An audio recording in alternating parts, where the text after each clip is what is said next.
it's so devastated, and they settled when they saw what we did to it.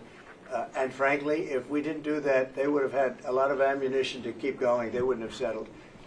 Somebody brought that up, and 2 Iranians went down to see it, and they called back and they said, this place is gone. I think basically decades, because I don't think they'll ever do it again. I just don't think they're going to. I think they're going to take their oil.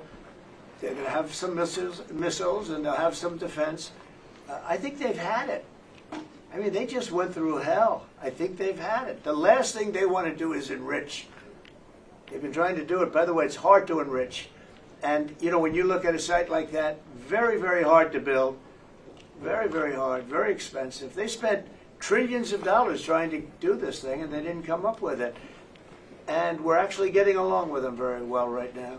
But had we not succeeded with that hit ended the war. That hit ended the war. I don't want to use an example of Hiroshima. I don't want to use an example of Nagasaki. But that was essentially the same thing. That ended that war. This ended that with the war. If we didn't take that out, they'd be fighting right now. The United States, if they rebuilt? Would the United States strike again? And I've also sure. a question about Russia. But I'm not going to have to worry about that. It's gone for years. Very tough to rebuild because the whole thing has collapsed. In other words, inside, it's all collapsed.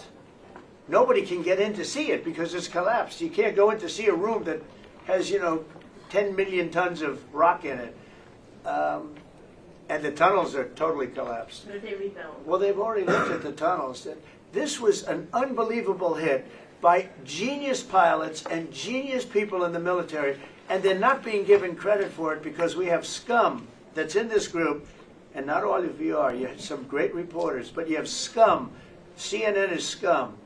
MSDNC is scum. The New York Times is scum. They're bad people. They're sick. And what they've done is they're trying to make this unbelievable victory into something less. Now, even they admit that it was hit very hard, okay? But it wasn't hit hard. It was hit brutally, and it knocked it out. The original word that I use, I guess it got us in trouble because it's a strong word. It was obliteration. And you'll see that. And it's going to come out. Israel is doing a report on it now, I understand. And I was told that they said it was total obliteration. You know, they have guys that go in there after the hit, and they say it was total obliteration.